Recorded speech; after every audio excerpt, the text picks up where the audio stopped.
O Grêmio está fora da Copa Sul-Americana, depois de eliminado com Renato Gaúcho Portaluppi na primeira fase da Libertadores, em casa pela equipe do Independiente Del Valle.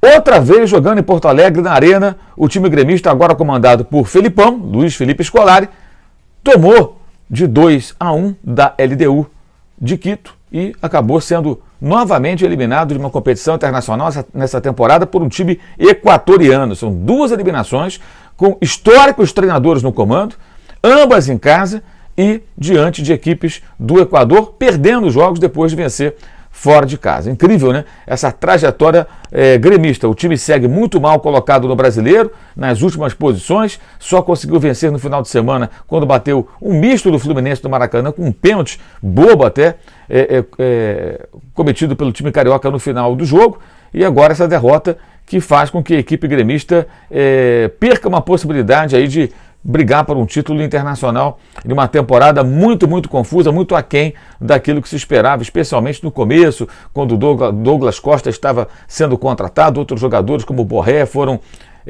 comentados, o Grêmio teve interesse, tentou contratar e tudo mais.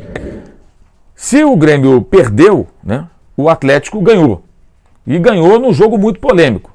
Para começo de conversa, toda aquela briga protagonizada pelos jogadores do Boca Juniors no final, ali no acesso ao vestiário, se a Conmebol não fizer nada, não punir o clube argentino, realmente, te contar, né? O fim da picada, não tem cabimento.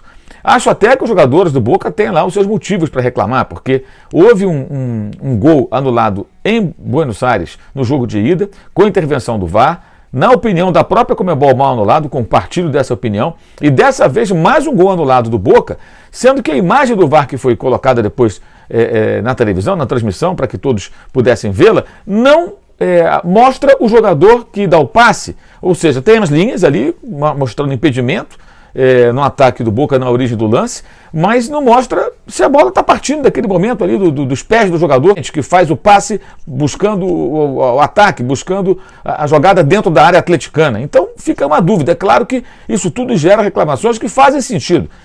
Chororô do time argentino.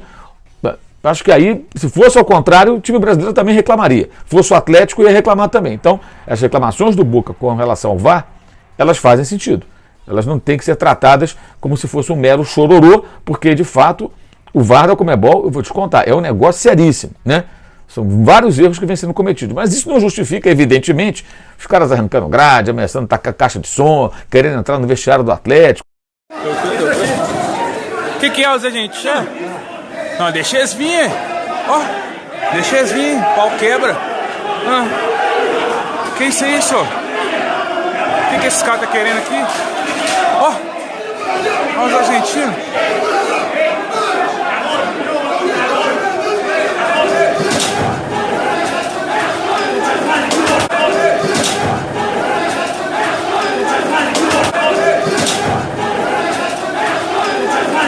Uma coisa ridícula de um clube que é o segundo maior campeão da Libertadores, mas que não ganha o título desde 2007.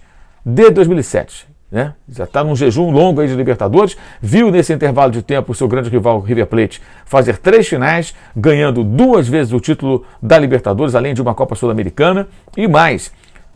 Uma dessas finais perdendo a final, perdendo a decisão em Madrid, justamente para o River Plate, ou seja, o River fez uma das finais contra o Boca e derrotou o Boca em uma dessas finais. E na temporada seguinte, quando o River foi à final contra o Flamengo, eliminou o Boca na semifinal. Então, um período muito ruim para o Boca esses últimos anos em Libertadores, apesar de o time conseguir avançar, chegar em fase decisiva, chegar até a indecisão, mas não ter conseguido sucesso. E o comportamento dos jogadores e outros integrantes ali da delegação argentina no Mineirão após o jogo foi algo que não tem justificativa, não tem VAR que explique aquilo ali, não tem possível erro do VAR que explique aquilo ali. Mas o Atlético se classificou outra vez jogando muito mal. Partida fraca. O time do Atlético, hoje o elenco é subaproveitado. É um time que não é bem treinado. Como não é bem treinado o Racing, que ainda conseguiu um empate jogando em São Paulo na semana passada, 1-1 com o São Paulo, no Morumbi. O time brasileiro muito desfalcado e com a volta de alguns jogadores, né? Rigoni, Miranda, por exemplo, um na defesa, um no ataque. Bem, e apostas certeiras feitas pelo Crespo, né? Marquinhos, por exemplo, né? Wellington. o São Paulo fez uma bela partida em Avejaneira e conseguiu uma vitória histórica por 3-1. Consegue a classificação São Paulo, vitória justíssima, classificação merecidíssima, que esse pode ter sido um jogo para recolocar o São Paulo nos trilhos, depois de um começo muito ruim de Brasileiro, derrota para o Fortaleza, por exemplo, no sábado, e domingo o São Paulo terá o Flamengo, que tem sido seu freguês nos últimos tempos, o jogo pelo Campeonato Brasileiro. O São Paulo vem mais fortalecido e motivado com a classificação garantida para a próxima fase, quando enfrentará Palmeiras ou Universidade Católica, no momento mais para o Palmeiras, que já venceu o jogo de ida no Chile e nessa quarta-feira recebe a equipe da Católica no Allianz Parque.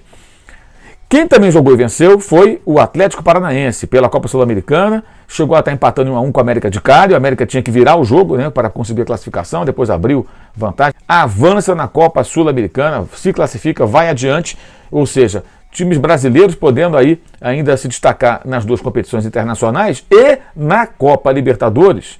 O detalhe, passou o São Paulo, passou o Atlético, o Fluminense, que teve o jogo adiado por conta da morte do filho do técnico Arce, do Cerro Porteño, só dia 3 enfrentará a equipe paraguaia, mas já venceu em Assunção por 2-0. Então o Fluminense muito perto da classificação, se confirmar, são 3 classificados. Palmeiras e Flamengo venceram seus jogos de ida contra, respectivamente, Universidade Católica e Defensa e Justiça. Enfrentarão esses adversários nos jogos da noite dessa quarta-feira, né, em São Paulo e em Brasília, no caso do Flamengo. Então, se os dois conseguirem classificação, serão 5 times classificados brasileiros e o Inter, em casa, precisa de uma vitória simples sobre o Olímpia na quinta-feira para se classificar. Então não é nenhum absurdo imaginar que 6 times brasileiros possam se classificar para a próxima fase da Libertadores. 6 times brasileiros, exatamente isso.